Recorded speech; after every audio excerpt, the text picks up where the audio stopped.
सत्संग केन्द्र रायरंगपुर अनुकूल आम मैंने समस्त समवेत हो प्रभु श्रीचरण प्रार्थना भोग नवेदन करछे। प्रथमे नवेदन कर प्रभु श्रीचरण जो भोग नवेदन कर सार्विक मंगल कामना हो एवं उपस्थित समस्त पंच महाजीव निष्ठीभूत हो उठू जहाँ प्रभु पाखे भक्तिभूत नवेदन करें। कथा हूँ जुग पुरुषोत्तम श्री श्री ठाकुर अनुकूलचंद्र ये धरा पृष्ठ को आसचंती मनुष्य पर गढ़ी देवाई से आनी ना कौन सी अस्त्र शस्त्र धरी ना कौन सी महिषी दिने भक्त प्रश्न करुची जे ठाकुर रामचंद्र ही आसते धनुर्बाण धरी आसते कृष्णचंद्र ही आसते महिषी धरी आसते बर्तमान आप अनुकूल हो कौ बाण धरी आसते कहीं देखा तो जाऊनी। ठाकुर कहते मूर्खी हसी कहते अरे आम एबार प्रेम बाण नहीं आसे मुझे प्रेमर बाण नहीं आसी कलि जुगर मनुष्यर अंतर प्रेम होगा परस्पर प्रेम प्रीति भालबासा ठाकुर जो चाहते से आज मनुष्य जीवन में नहीं अच्छी द्वंद्व अच्छी भय दश दृष्टि देखा दश दिया इत्यादि इत्यादि कथा तो ठाकुर पुण्यपुत्र कहते तोर जहाँ जहाँ पाप ताप था सब मो मत चापी दे तो खुशी रह पुणी पुण्यपुत्र गोटे किसी जगह दुईटा जगह कहते तू गो हत्या करता ब्रह्म हत्या करता भ्रूण हत्या करता स्त्री हत्या करता जहाँ जहाँ महापाप करता सब मो निज हाथ पोछी नेबी हरिनाम माती जा जय जीसस बोल छुट्टी आए हरे कृष्ण बोल छुट्टी आए।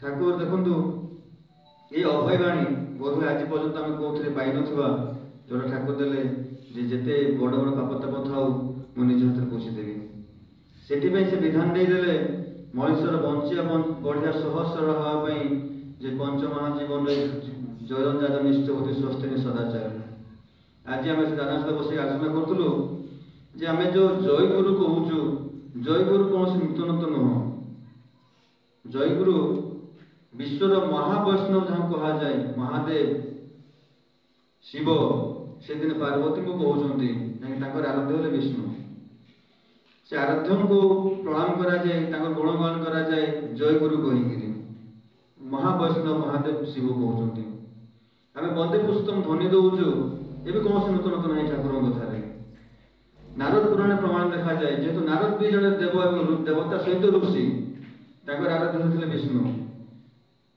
सी विश्वसेरा बुली बुली वंदे पुस्तम ध्वनि दौले सी भी कौन से नूतन ना तो ठाकुर जो कहले सतन पूर्ववर्ती को अधिकार कर परवर्ती भाव ठाकुर पूर्ववर्ती क्या बात दे ना समस्त परिपूर्ण करके आज से धरापृष्ठ को आस अनुकूल भाव में हाथ में सतरे कि सत्य सत्य कथा देखा गले हाथ में कौन से बाण नहीं सत अंतर प्रेम जानी से कलिजुग लोक अंतर प्रेम हजिज थे आम मैंने जाने सत्संग बर्तमान असिस्टेंट सेक्रेटरी राजुदा रायपुर को भी आसते उत्सव बापा नाम तो ठीक मन पड़ना ठाकुर को कहूँ ठाकुर आम तो दीक्षा नेलु निष्ठाभूति करुचु आम जो विपद में पड़ू आप सतरे आमको रक्षा करने आसबे ठाकुर कहते निश्चय आप शरीर निश्चित भाव में आसबे जो दरकार है हठात ठाकुर कहते I am the fulfiller of Ram I am the fulfiller of Krishna I am the fulfiller of Buddha Jesus ईसाई व्हाट नॉट मुझे सर्वस्त सर्व परिपूर्णकारी गुरु गंभीर ही कहते तेणु आम जो रूप भी पाऊ जो रूप आराधना करूँ से आम पाखे था ठाकुर पुण्यपुत्र को जी आम के भावे भावे आम ताई ज्ञानी का ज्ञानी अज्ञानी का अज्ञानी इत्यादि इत्यादि कथा तेणु आम कि भाव पाइबा चेष्टा करवा जिते बड़े मोर मन द्वंद्व हजि ओहई भल पाइबा चेष्टा करी ताले मुझे पाइपर से तो प्रेम स्वरूप से प्रेममय कह जाए आम मैंने जीवन में से जिनटा उपलब्धि करने चेष्टा करवा प्रथम आमको निजक शांत होगा पड़ो धैर्य धरवा पड़ो से दिन जी पूज्य गंगाधर कहते जे आम सागे सागे रिएक्टिव प्रत्युत्तरवादी हो जाओ कौन सी भी कथा आम रिएक्टिव हो जाओ कहीं से समय आम शांत हो परवर्ती समय हूँ उपयुक्त समाधान थी उपयुक्त रास्ता थी उपयुक्त कहबार किसी पदे थी सागे सागे रिएक्टिव हो सागे सागे टेंशन हो साधारण साधारण व्यवहार हो से ठाकुर सत्यानुस्मरण लिखिदे धीर हो हेवाई हेल्ले मत कौन करा पड़ो भल कर्म कहुए इष्ट कर्म भितर केवल दिने से कथा टिंकुदा प्रश्न करूँ इष्ट कर्म कहले ठाकुर से कहते कि आम सत्संग आयोजन करवा आनंद आयोजन करवा यहाँ कि ना इष्ट मान हूँ मंगल मु जहाँ कले समाज परिवार परिवेश मंगल हम ताहार केमती परिपूर्ण हम जोटा कि ठाकुर खुशी हे से हूँ इष्ट कर्म केवल सत्संग आयोजन करवा यहाँ ही इष्ट कर्म नुह तेणु जब मो परिवार के बुढ़ा बापा माँ अच्छा मेडिसिन व्यवस्था करवा ताहा मत इष्ट कर्म मोर छुआ यदि भल पाठ पढ़ुची गाइड करवा ताही इष्ट कर्म कहीं से ठाकुर खुशी हे मत प्रथम शांत होगा पड़ो धीर हाँपे हम धैर्य धरे शिखापी हम कौन सी कथा हटे माने भयभीत न हो शांत भाव में करेक्ट एक्टिव हो कि मो जीवन में जितने मुझे प्रति अधिक चिंता करी मो परिवार परिवेश चिंता छाड़ी दे खुशी कर कथा चिंता करी से शक्ति आम पाख आसे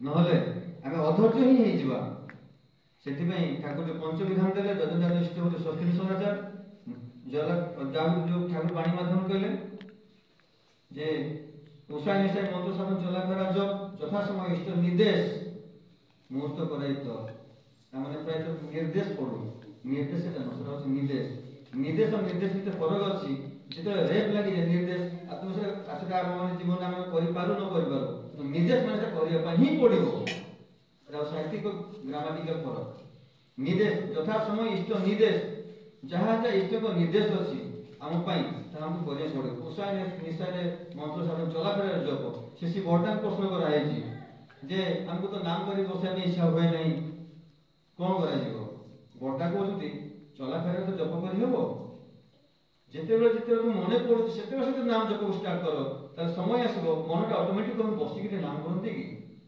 सहज भाव समाधान आम मैंने भी अभ्यास करने जिते पुणी प्रश्न कर कौ समय नाम ध्यान करने कथा कहले शोवा पूर्व उठिया पर दिने मुझे मणिलाल चक्रवर्ती दादा गोटे वीडियो देखुली यूट्यूब रे ठाकुर थे बसती नाम ध्यान से हठात आस ठाकुर पाक प्रणाम करने ठाकुर बस नाम ध्यान भोर 4टा समय ठाकुर संपूर्ण भाव मुह कोड़ा को ढाकी चदर बस नाम करने नाम सरला ठाकुर को मणिदा कहते ठाकुर कि नाम करा ठाकुर से शिखाई देते आम मैंने कहूँ जे टिकिली जगह लक्ष्य कर ठाकुर नाम करने कथा कि कही ठाकुर जे आम नाकरू सीधा गोटे गार दुई आखिर भ्रूर कोणरू गोटे गार जोटा सेंटर पॉइंट से लक्ष्य कर नाम करने कथा ठाकुर निजे कहते आम मैंने केते छोट छोट जिन आम जानी ना ये जानवाटा को भी तो योजन कह जाए जानवर इच्छा रखा इच्छा रखा भल पाइबा पड़ो तो इच्छा हम ना जे पर्यटन भल पाइबा शिखी नहीं जाना इच्छा हम ना जो जानवी नहीं तो करने इच्छा हम ना प्रत्येक कथा को रिलेटेड तेणु सी जहाँ जहाँ कहते आम बहुत बड़ जिन किसी ना साधारणतः आम परिवार जीवन में कराए से ठाकुर पुण्य पत्र प्रथम कथा कहते आम जे शुद्ध आत्मा आम मने सन्यासी चाहे ना आम जे मने सन्यासी गृहस्थ रही ही विधान पालन करवा ये सहज भाव करदे ये जो इष्टभूति कथा इष्टभूति आज तो कौन नुआ कथा ना से जुगे जुगे रही आजिकल नाम तो कहते इष्टभूति स्वस्थ तो कौन नुआ कथा ना मनुष्य सुस्थतार सहित बंशिया बढ़िया कथा ही तो स्वस्थ है देखिए स्वस्थ कथा आप जानी शास्त्र पुराण अच्छी तो ठाकुर कौन सी कथा को बात दे ना कली जुग में बर्तमान मनुष्य परिस्थिति को नहीं ସବୁ କଥାକୁ ଯୁଗୋପଯୋଗୀ କରିଦେଇଛନ୍ତି। ଦିନେ ଆମ ଜଣେ ଲେକ୍ଚରର ଭାଇ ଦଶରଥ ଭାଇ ଦିନେ କହୁଥିଲେ ଆମେ କଥାରେ କହିଲେ ଦେଖିବ ଭାଇ ଆମେ ମାନେ ବର୍ତ୍ତମାନ ଯୋଉ କ୍ଲାସ କରୁଛୁ 50 ମିନିଟ୍ କ୍ଲାସ କରୁଛୁ, ସମୟ ଆସୁଛି 20 ମିନିଟ୍ ପଳେଇ ଆସିବ। ପିଲାମାନଙ୍କର ବର୍ତ୍ତମାନ ସେତିକି ଶକ୍ତି ନାହିଁ, ଧୈର୍ଯ୍ୟ ଶକ୍ତି ନାହିଁ, ସେ 50 ମିନିଟ୍ କ୍ଲାସରେ ବସିବେ। ୟା ଉପରେ ରିସର୍ଚ୍ଚ ହେଇସାରିଲାଣି। ପରମଦାସ ଶ୍ରୀ ଠାକୁର ଚନ୍ଦ୍ରଙ୍କର ଯେତିକି ବାଣୀ, ଗୋଟେ ସମୟରେ ମୁଁ ଶୁଣିଥିଲି ତାଙ୍କର ଗୋଟେ ଦିଟା ବାଣୀକୁ ନେଇକି କିଟ୍ ୟୁନିଭର୍ସିଟିର 2 ଜଣ ଛାତ୍ର PhD କରିଥିଲେ। ତେବେ ସେଇଭଳିଆ ତ ରେବତୀ ମୋହନ ବିଶ୍ୱାସ କଥା ବି ଅଛି, ତାଙ୍କ ଗୋଟେ ବାଣୀକୁ ନେଇକିରି। ଯେମିତି ତାର ଗୋଟେ ଗପ ମାଧ୍ୟମ କହୁଛି ଯେ ଆମେ ତାଙ୍କ ବିଶ୍ୱାସଟା କିଭଳି ହେବା ଦରକାର ତାଙ୍କ ପ୍ରତି। ଫ୍ଲାଇଟ୍ ଯାଉଛି, ଫ୍ଲାଇଟ୍ରେ ଅନେକ ଯାତ୍ରୀ ଅଛନ୍ତି, ହଠାତ୍ କ୍ୟାପ୍ଟେନ୍ ଆନାଉନ୍ସ କରୁଛନ୍ତି ସମସ୍ତେ ନିଜ ନିଜ ସିଟ୍ ବେଲ୍ଟ ବାନ୍ଧି ଦିଅନ୍ତୁ। ଫ୍ଲାଇଟ୍ ବର୍ତ୍ତମାନ ଦୋଦୁଲ୍ୟମାନ ଅବସ୍ଥାରେ, ଫ୍ଲାଇଟ୍ର କ'ଣ ହବ କହିହେବ ନାହିଁ। କିନ୍ତୁ ସେଇ ଫ୍ଲାଇଟ୍ରେ ବସିଛି ଗୋଟେ କୁନି ଝିଅ, ବସିକି ସିଏ କାର୍ଟୁନ ବହି ପଢୁଛି। ଏରୋପ୍ଲେନ୍ ଦୋଦୁଲ୍ୟମାନ ହେଇଛି, କିନ୍ତୁ ଝିଅର କୌଣସି ପରିବର୍ତ୍ତନ ନାହିଁ ଚିନ୍ତାରେ। କିନ୍ତୁ ଭଗବାନଙ୍କ ଦୟାରୁ ତାହା ସ୍ଥିର ହେଇଯାଇଛି ଏରୋପ୍ଲେନ୍। ସେତେବେଳେ ଆନାଉନ୍ସ କରୁଛନ୍ତି କ୍ୟାପ୍ଟେନ୍ ଯେ ବର୍ତ୍ତମାନ ଏରୋପ୍ଲେନ୍ ଠିକ୍ ସ୍ଥିତିକୁ ଆସିଯାଇଛି, ଆପଣମାନେ ସମସ୍ତେ ନିଶ୍ଚିନ୍ତ ରୁହନ୍ତୁ।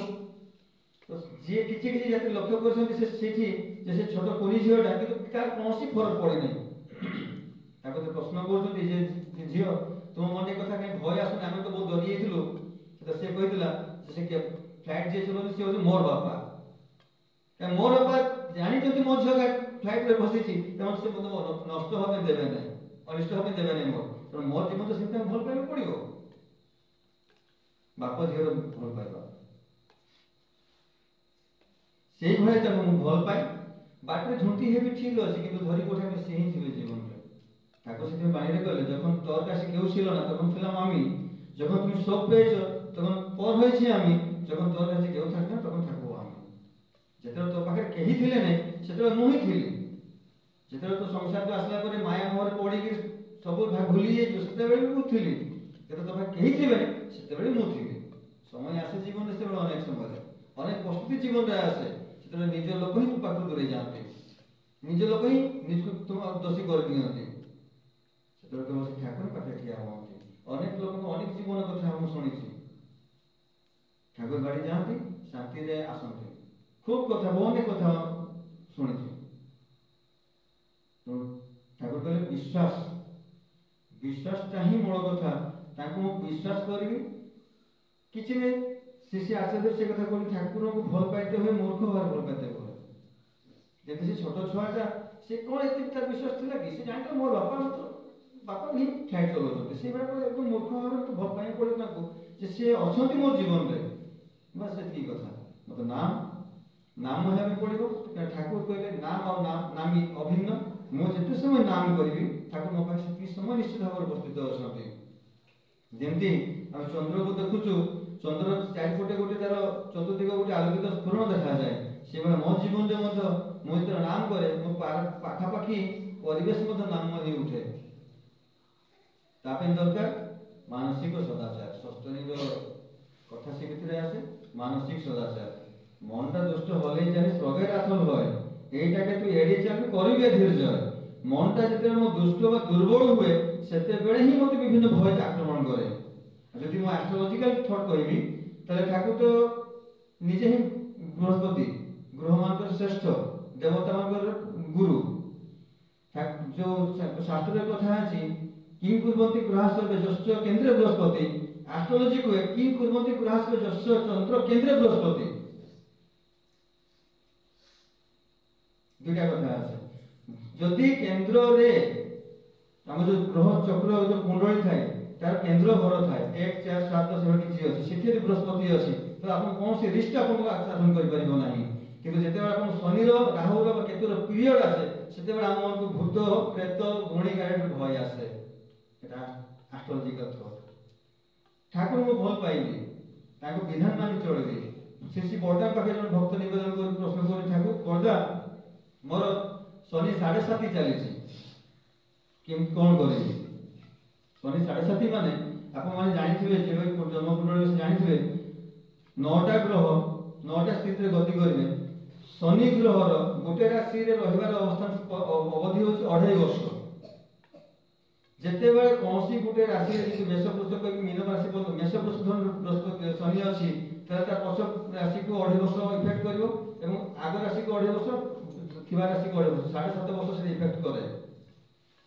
ସେ 7.5 ବର୍ଷ ଭିତରେ ଶନି ହେଉଛି କର୍ମଫଳଦାତା। ଆମ ଜୀବନ ଯୋଉ କର୍ମ ଥିବ ସେ ଭୋଗ କରେଇଦେବ, କାଙ୍ଗାଳ ଅତି କାଙ୍ଗାଳ କରେଇଦେବ, ଜେଲ୍ ଯିବା ଭୟ ମଧ୍ୟ ହେଇପାରେ। କିନ୍ତୁ ଯଦି ଜୀବନରେ ବୃହସ୍ପତି ଅଛନ୍ତି, ମୁଁ এই ସମୟ ଅତୀତରେ ଅପଦିନ ଗତି କରିଛି, ମୁଁ ଜୀବନ ଅନୁଭବ କରିଛି ଯେ ଠାକୁର ମୋ ଜୀବନ ଥିଲେ ବୋଲି ମାନସିକ ଅଶାନ୍ତି ଖୁବ୍ ହେଇଛି, ଅଟୋମେଟିକ ଭୟ ଆସିଯାଏ। ମୁଁ ବି ତ ସେ କଥା ପୂଜବା ଟିଙ୍ଗୁରା ଡାଇରେକ୍ଟ କହିଥିଲି ଯେ ମୋତେ ଭୟ ଲାଗୁଛି। ତାଙ୍କର ବିଧାନ ପାଳନ ଦ୍ୱାରା ଆମ ଭିତରେ ବହୁତ ଅନେକ ଛୋଟ ଛୋଟ ଜିନିଷ ଥାଏ, ସେ ମଧ୍ୟ ଦୂରୀଭୂତ ହୁଏ। ତେଣୁ ସମସ୍ତଙ୍କୁ ନିବେଦନ କରିବି, ଆମେମାନେ ଆଜି ଯେକୌଣସି ପ୍ରକାର ଯେତେ ଟିକେ ଭଲ ପାଉ, ଆହୁରି ତା ଭଲ ପାଇବାଟା ଆମକୁ ଦୃଢ଼ କରିବା, ବିଶ୍ୱାସଟା ଦୃଢ଼ କରିବା। ପାଇବା ଆଶା ଟୋଟାଲ ଛାଡ଼ି ଦିଅନ୍ତୁ। ଆଉ ପାଇବା ଆଶା କରି ଜୀବନ ଅନେକ ଜନ୍ମ ବିତେଇ ଦେଇଛେ। ପାଇବା ହେଲେ ତାଙ୍କୁ ପାଇବା ପାଇଁ ହେବ। ঠাকুর পুণ্যপত্রে গোটে কথা কৌଛନ୍ତି, গুরুর কাছে প্রার্থনা করতে হয় যে আমার বিশ্বাসটা দৃঢ় করে দাও, আর কিছু প্রার্থনা করা যায় না। সত্যান স্বামী কৌଛନ୍ତି, প্রভু তোমার ইচ্ছা ହିଁ মঙ্গল, ମୁଁ ଜାଣେ ମୋର କୋଉଥିରେ ମଙ୍ଗଳ ହବ, ତୁମ ଇଚ୍ଛା ମୋ ଭିତରେ ପୂର୍ଣ୍ଣ ହଉ। ତେଣୁ ସର୍ବଶେଷରେ ସମସ୍ତଙ୍କ ପଞ୍ଚମହାଜୀବ ନିଷ୍ଠିପୂତ ହଉ, ସମସ୍ତେ ସୁଖ ଶାନ୍ତି ଆନନ୍ଦରେ ଜୀବନଯାପନ କରନ୍ତୁ। ଏହା ମୁଁ ବକ୍ତବ୍ୟ ଶେଷ କରୁଛି।